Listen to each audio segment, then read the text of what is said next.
Welcome back. Reacher, the one named protagonist of Reacher, just can't stay out of the lion's den. All Reacher wants to do is make a house call to Detective Gaetano Guy Russo's unscrupulous superior, Lieutenant Marsh, after Russo's hesitant comrade gave his life in the previous episode to shield a young witness from 3 button men hired by the security director of New Age Technologies. Prior to doing so, he needs to locate a secure location for Jane, the child, and her mother, Marlo Burns, a New Age executive. Recalling that none of his comrades can be traced back to a place where there is no paper trail, Reacher decides that the retired firefighter, from whom Dixon once rented a room for cash, is the best choice. Firefighters have a sense of duty and honor, Reacher declares. Police, not so much, considering that a group of vicious ex-NYPD officers has been killing off members of Reacher's former Army unit, the 110th Special Investigators, in order to hide their arms trafficking ring from discovery. Nevertheless, Reacher determines that Marlo and Jane ought to go stay with Dixon's friend, the firefighter, in Buffalo, New York's wintry weather. It won't last long, the large man tells them. All we have to do is take a few more lives. Can we have candy now, or do we have to speak about murder some more? Jane asks, looking incredibly composed for a child who had to spend the night avoiding gunfire and witnessing a man die in order to survive.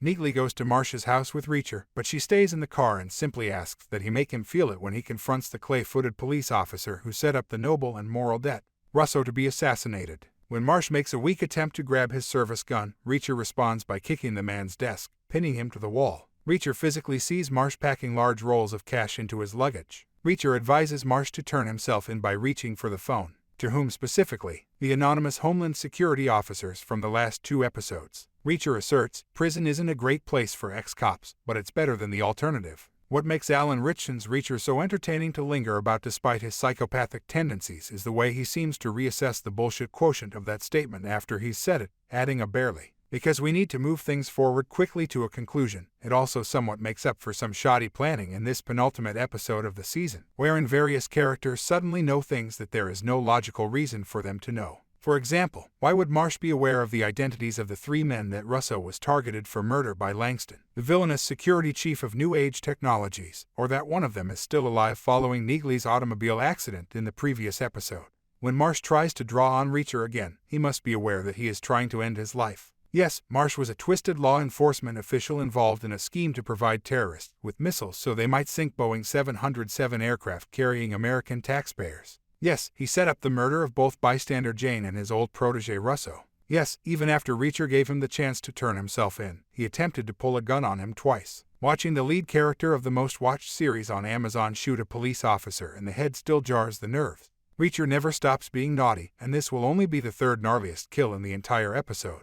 Dixon tells O'Donnell, who has turned into a family man in the years since they served together, that given everything he has to lose, she, Reacher, and Neagly would understand if he chose to leave at this point with your chin up. Dixon is watching O'Donnell console Jane and Marlo with some kind words as he puts them in a car for Buffalo. Reacher clearly states that he will not be following his orders to turn a blind eye and will instead apprehend the soldiers who are selling drugs. He tells the 110th that sticking by him will harm and maybe end their careers in the U.S. Army, and he gives them all the option to leave amicably and with their heads held high. The US. Reacher has altered every member of the unit, and they will all sink with the massive vessel if they accept the supplied lifeboat. In the present, Reacher and Neagly have assumed the garb of nurses in order to interrogate the man Marsh said was Reacher's hospitalized and alive. Reacher threatens the young man, saying, "I'll rip your trachea out, and your last thought will be, holy shit, he really did it, if he makes any noise." Neagly deftly takes off the electrodes that are tracking the murderer's vital signs and places them on her own chest, ensuring that any torment Reacher plans to inflict on the guy will go unnoticed. Reacher intends to do something absolutely horrifying. He will continue to pump air bubbles into the man's catheter until his urethra bursts.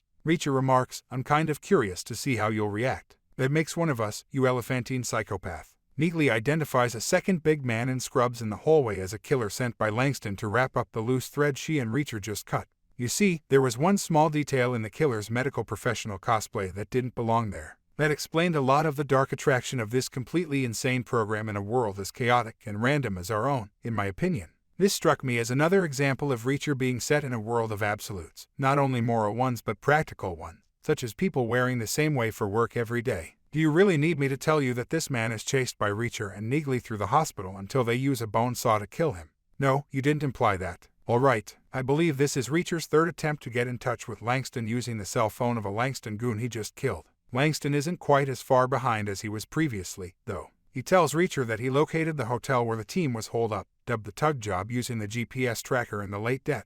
Russo's department issued car, and that as a result, he now had Dixon and O'Donnell under arrest. If Reacher turns himself up, Langston will free him, Dixon, and O'Donnell without a hitch after the arms deal closes. Langston will be $65 million richer, and will have no more incentive to kill people. Despite being aware that this is a falsehood, Reacher responds with another deceptive statement. Reacher tells Langston that Neagly was slain in the hospital altercation. This trick, which he took straight from the first Lethal Weapon movie in 1987 and other classic literature, will let him utilize Best Soldier as a secret weapon in any scheme he devises to save Dixon and O'Donnell. Much to Neagly's liking, the episode ends with a needle drop that's from Irresistible Bliss, the second of 3 studio albums that Clinton-era electro-rock Quarter Soul Coughing released before calling it quits as the new millennium dawned. This is Super Bon Bon, the lead single from the album. They were here, like the 110th Special Investigators, to have fun, not to stay. For more, subscribe.